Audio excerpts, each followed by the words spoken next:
Hello students, welcome to my YouTube channel today's Don Education. प्यारे बच्चों, जैसा कि आप जानते हैं कि हम पढ़ रहे हैं 6th क्लास हिस्ट्री का 4th चैप्टर, जिसमें हम पहला पार्ट पढ़ चुके हैं और अब हम पढ़ने वाले हैं इसका दूसरा पार्ट। तो पहले पार्ट का लिंक मैंने डिस्क्रिप्शन में दे दिया है और आप वहाँ से आप उस वीडियो को देख सकते हैं। तो अगर आप हमारे चैनल पर नए हैं तो चैनल को सब्सक्राइब करें ताकि वीडियो की नोटिफिकेशन सबसे पहले आप तक पहुंच सके। तो चलिए बिना देर किए हुए शुरू करते हैं।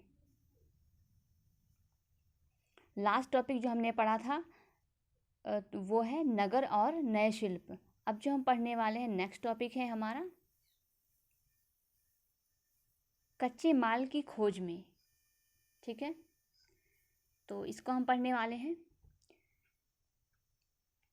कच्चा माल क्या होता है और वो कैसे उस समय के लोग प्राप्त करते थे, तो आइए हम देखते हैं।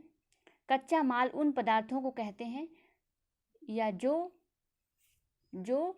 या तो प्रकृति से मिलते हैं या फिर किसान या पशुपालक उनका उत्पादन करते हैं। जैसे लकड़ी या धातुओं के अयस्क प्राकृतिक रूप से उपलब्ध कच्चे माल हैं। ठीक है, कच्चे माल ये हैं जिनको कि बाद में अपने तरीके से उनको बनाया जा सकता है। जैसे कि कपास जो है, कपास एक कच्चा माल है जिसको कि बाद में उससे कपड़े बनाए जाते हैं। ठीक है,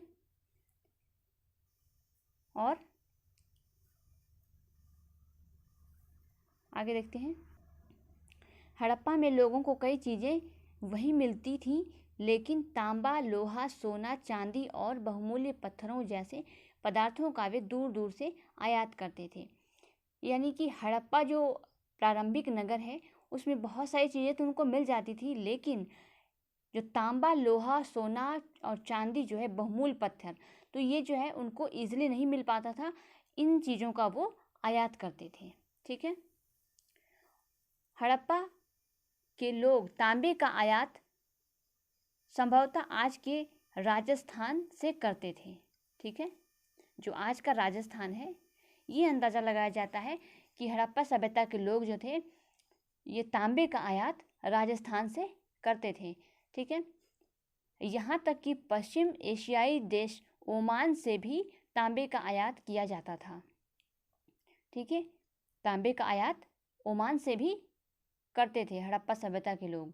कांसा बनाने के लिए तांबे के साथ मिलाई जाने वाली धातु टिन का आयात आधुनिक ईरान और अफ़गानिस्तान से किया जाता था।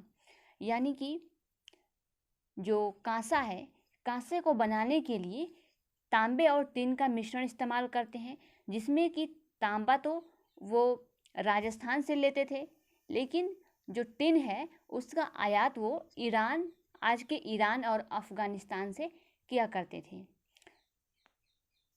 ठीक है, सोने का आयात आधुनिक कर्नाटक और बहुमूल्य पत्थर का आयात गुजरात, ईरान और अफ़गानिस्तान से किया जाता था।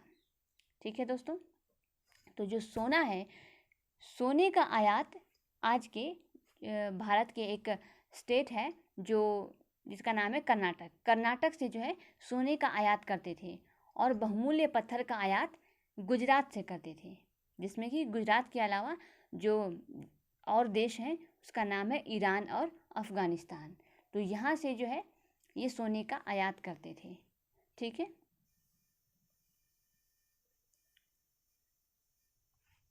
नेक्स्ट टॉपिक है हमारा नगरों में रहने वालों के लिए भोजन।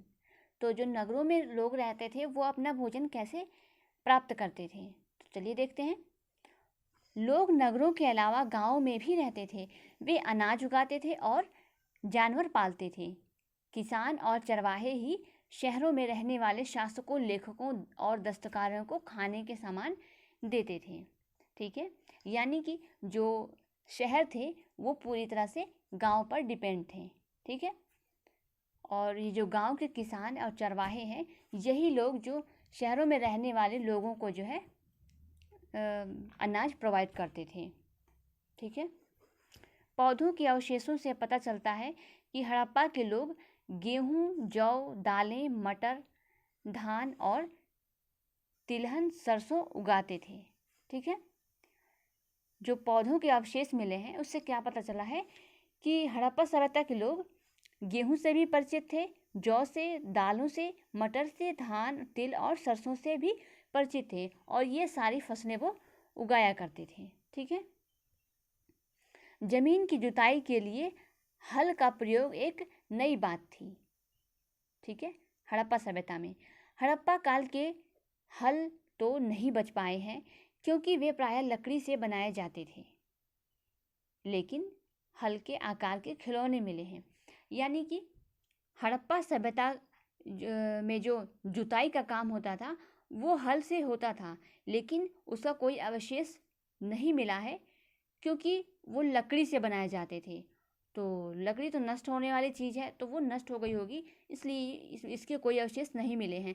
लेकिन किस आधार पर ये कहा जा रहा है कि हड़प्पा सभ्यता के लोग जुताई करने के लिए हल का प्रयोग करते थे? क्योंकि जो लकड़ी के हल हैं वो बच्चों को खेलने के लिए भी कुछ खिलौने तरीके के बनाए जाते थे, जो आप इस इमेज में देख रहे हैं, ये जो दिख रहा है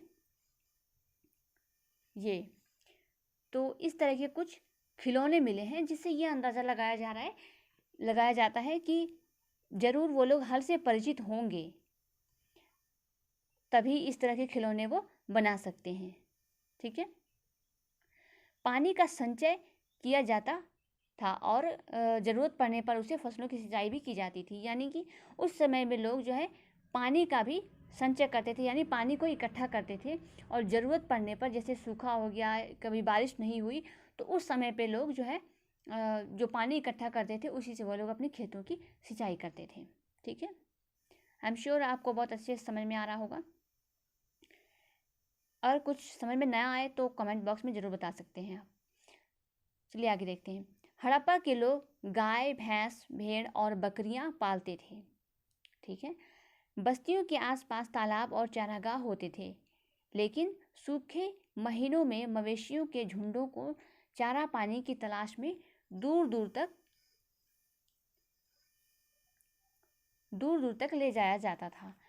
ठीक है, वे बेर जैसे फलों को इकट्ठा करते थे, मछलियां पकड़ते थे और हिरण जैसे जानवरों का शिकार करते थे। तो इससे क्या समझ में आता है हमें कि जो हड़प्पा सभ्यता के लोग थे वो पशुपालन भी करते थे। गाय, भैंस, भेड़, बकरियां ये सब वो पालते थे, और उनके आसपास, बस्तियों के आसपास क्या होता था, तालाब भी होते थे और चारागाह भी होते थे।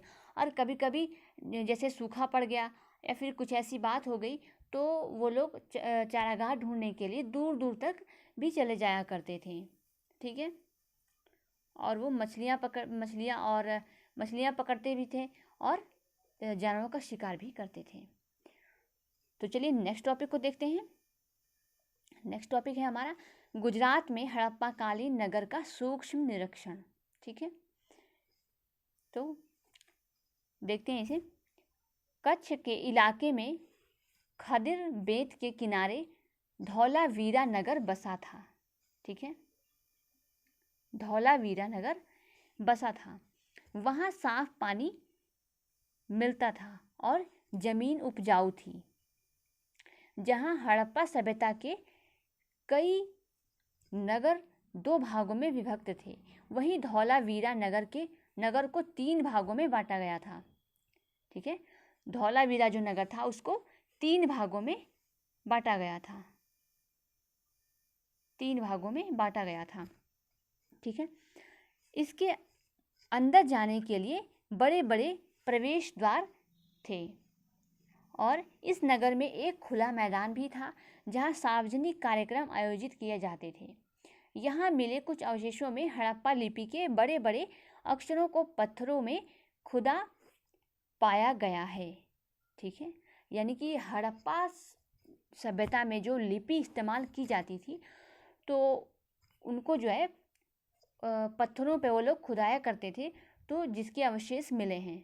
ठीक है, इन अभिलेखों को संभवतः लकड़ी में जड़ा गया था, लकड़ी में। ठीक है, अभिलेख क्या होते हैं, जो पत्थर पर खुरेद करके बनाए जाते हैं, लिखे जाते हैं, उनको अभिलेख कहते हैं। तो जो अभिलेख थे उनको लकड़ी में जड़ा गया था, यानी कि लकड़ी में उसको फिट किया गया था। ठीक है, यह एक अनोखा अवशेष है। रियली?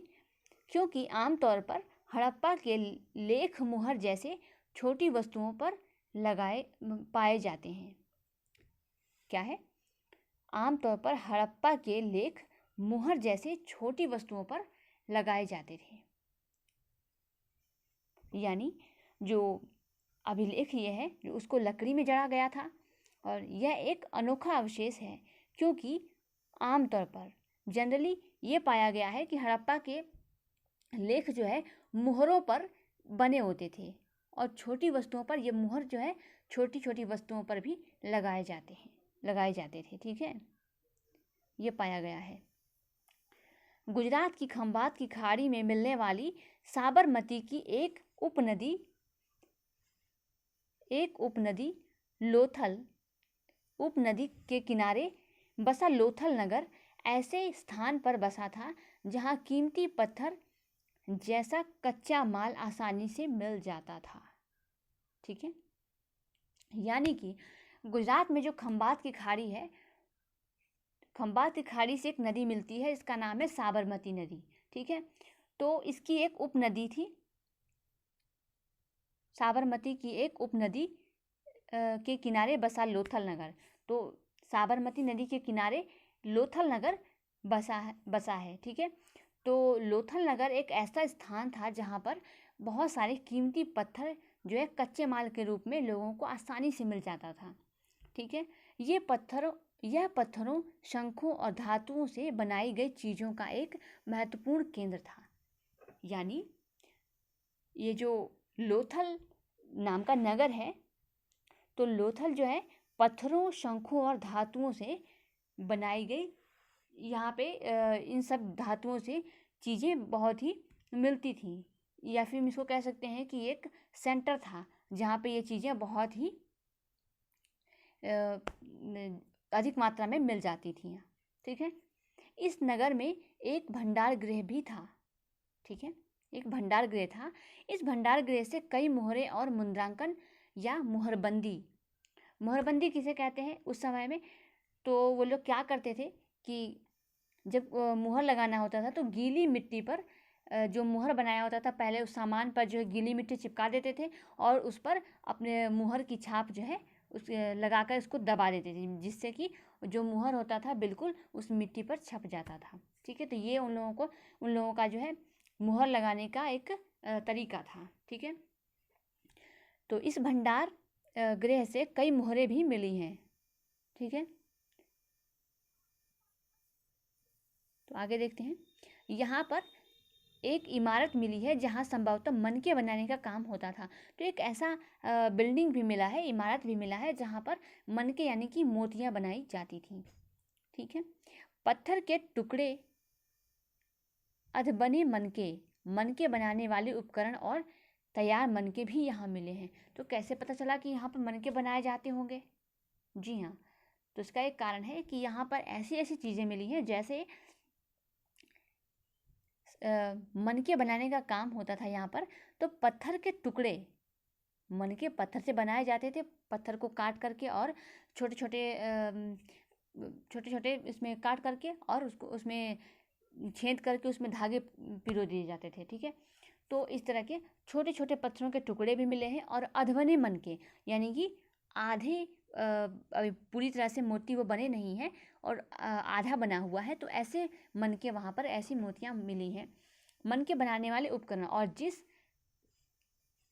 जिस उपकरण से जो है मनके बनाए जाते थे, ठीक है, तो जिस इक्विपमेंट से, तो वो भी मिला है वहाँ पर। ठीक है, तो इससे पता चला कि लोग जो है इससे पता चला कि एक इमारत है जहाँ पर मनके बनाने का काम होता था। ठीक है, नेक्स्ट पॉइंट है मुद्रा यानी मुहर और मुद्रांकन या मुहरबंदी। क्या कहते हैं ये, किसे कहते हैं इसको? तो देखते हैं। मुहरों का प्रयोग सामान से भरे उन डिब्बों या थैलों को चिन्हित करने के लिए किया जाता होगा जिन्हें एक स्थान से दूसरी जगह पे भेजा जाता था। ठीक है, तो मुहर लगाने की ज़रूरत कब पड़ती है? जब सामान को किसी दूसरे के हाथों भेजना होता है। आज के समय में भी अगर कोई चीज़ जो है दूसरी एक जगह से दूसरी जगह भेजी जाती है तो वहाँ पर मुहर भी लगाई जाती है। ठीक है, तो वैसे ही उस समय में भी लोग मोहरों का प्रयोग करते थे। लेकिन उनका मोहरों का प्रयोग करना और आज के समय में जो मोहर का प्रयोग होता है बिल्कुल डिफरेंट है उससे। ठीक है, जैसे अभी मैंने बताया कि उस समय में लोग क्या करते थे, थैले को बंद करने के बाद, जिसमें वो सामान रखते थे उसको बंद करने के बाद उसके मुहानों पर, यानी उसके जैसे वो बंद करते थे उसके मुहानों पर वो क्या करते थे, गीली मिट्टी को लगा देते थे, उसका लेप लगा देते थे और फिर मुहर को उस पर रखकर दबा दिया जाता था, जिससे मुहर की छाप जो है उस पर पड़ जाती थी। और इसी प्रोसेस को क्या कहते हैं, मुहर बंदी कहते हैं। ठीक है, तो चलिए नेक्स्ट, अब ये पॉइंट आता है हमारा, इस सभ्यता के अंत का रहस्य। जी हाँ, ये सभ्यता कैसे नष्ट हुई और कैसे इस तरह इतिहास बन गया इस सभ्यता का, तो चलिए आइए देखते हैं। लगभग 3900 साल पहले एक बड़ा बदलाव देखने को मिलता है। अचानक लोगों ने इन नगरों को छोड़ दिया। लेखन, मुहर, बाटों का प्रयोग बंद हो गया। दूर दूर से कच्चे माल का आयात काफ़ी कम हो गया। मोहनजोदड़ो में सड़कों पर कचरे के ढेर बनने लगे। जल निकास प्रणाली नष्ट हो गई और सड़कों पर ही झुग्गीनुमा घर बनाए जाने लगे। यह सब क्यों हुआ, कुछ पता नहीं है। ठीक है, इसका पता अभी नहीं चल सका है।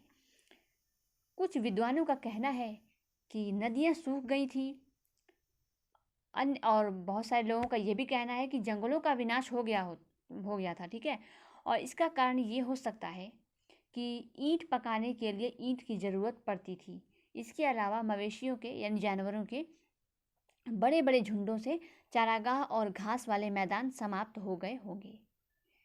कुछ इलाकों में बाढ़ आ गई। ठीक है, लेकिन इन कारणों से यह स्पष्ट नहीं हो पाता है कि सभी नगरों का अंत कैसे हो गया। ठीक है, क्योंकि बाढ़ और नदियों के सूखने का असर कुछ ही इलाकों में हुआ होगा। तो क्या पता चलता है इससे हम लोगों को, ये सिर्फ एक अंदाज़ा लगाया जा सकता है कि ये जो सभ्यता है ये कैसे नष्ट हो गई। तो अंदाज़ा एक्सपर्ट्स का मानना है कि जो वहाँ की नदियाँ हैं जिस पे बहुत सारी कृषि जो है डिपेंड रहती है, तो नदियाँ सूख गई होंगी और जंगल जो है ख़त्म हो गए होंगे। ठीक है, और क्या हुआ होगा, जैसे कि अगर वहाँ के चारागाह ख़त्म हो गए होंगे, घास वाले मैदान ख़त्म हो गए होंगे, जैसे कि जानवरों का रहना भी मुश्किल हो गया और लोग तो बिल्कुल जानवरों पे ही डिपेंड थे और कृषि पे डिपेंड थे। तो ये सब सारी चीज़ें अगर ख़त्म हो जाती हैं तो उनका जीवन मुश्किल में पड़ जाता है। तो इस तरह से अंदाज़ा लगाया जाता है कि ऐसा ही कुछ हुआ होगा, तो ये सभ्यता नष्ट हो गई होगी। ठीक है, लेकिन ये भी अंदाज़ा लगाया जाता है कि बाढ़ आ गई होगी वहाँ पर। लेकिन बाढ़ जो आई होगी, तो इससे ये स्पष्ट नहीं होता है कि सभी नगरों का अंत सिर्फ बाढ़ से ही हो गया या फिर इसी तरीके से सूखे से हो गया है। ठीक है, तो ये कुछ स्पष्ट नहीं है। ऐसा लगता है कि शासकों का नियंत्रण समाप्त हो गया। जो भी हुआ हो, परिवर्तन का असर बिल्कुल साफ दिखाई देता है। ठीक है, आधुनिक पाकिस्तान के सिंध और पंजाब की बस्तियां उजड़ गई थीं। ठीक है, कई लोग पूर्व और दक्षिण के इलाकों में नई और छोटी बस्तियों में जाकर बस गए थे।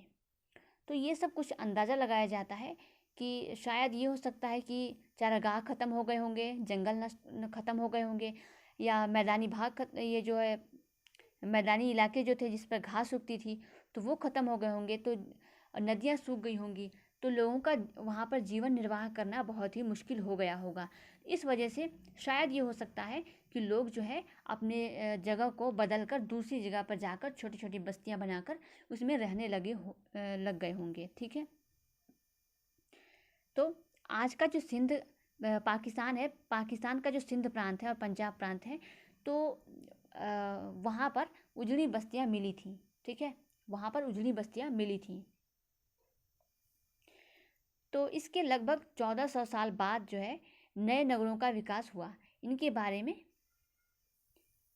हम नेक्स्ट चैप्टर में पढ़ेंगे। तो चलिए, लेकिन एक और चीज़ मैं आपको बता दूं,